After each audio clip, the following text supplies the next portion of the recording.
Bonjour à tous. L'équipe de France fait son retour ce soir, malgré l'hécatombe des blessés. Le match de ce soir contre l'Autriche sera un match obligatoire, même urgent à s'imposer. Déjà hors course pour la qualification au Final Four de la Ligue des Nations, donc pour défendre notre titre, l'équipe de France affronte l'Autriche ce jeudi à 20h45 au Stade de France.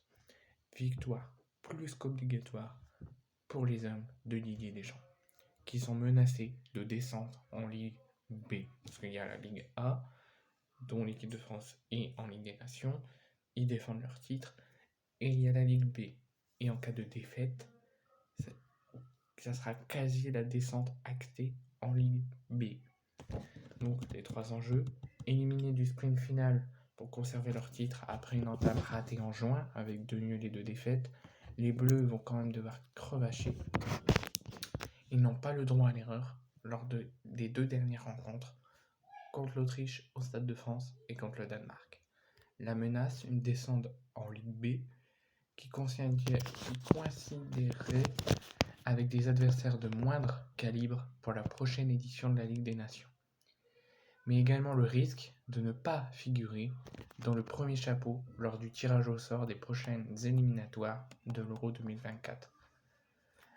Donc la première, c'est éviter la défaite interdite, la victoire sur les 2 matchs, on reste en Ligue A, on défendra notre titre lors de la prochaine édition. Deuxième étape, tester et innover.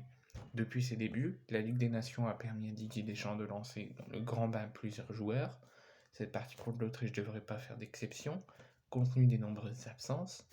Le sélectionneur appelé Benoît Badiachil et Youssouf Fofana qui figurent en bonne position dans la composition probable des Bleus. Également convoqués, Adrien Truffert, Armand Lafont et Kolo Muani pourraient également débuter leurs premières minutes sous le maillot bleu. Ce rendez-vous sera enfin l'occasion pour certains de confirmer leur forme du moment, à l'instar de Mike Maignan, Aurélien Tchouaméni ou encore Olivier Giroud.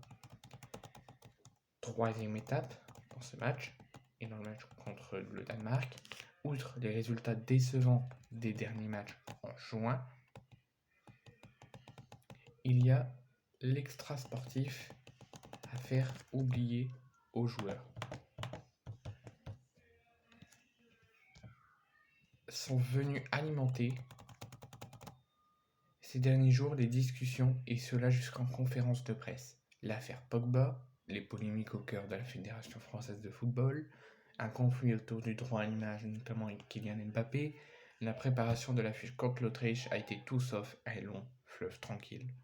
Amorcer le dernier match contre le Danemark dimanche avec une victoire et des satisfactions individuelles est sans aucun doute le meilleur moyen d'offrir un bol d'air au staff et aux joueurs de l'équipe de France, sans oublier la Coupe du Monde en ligne de mire.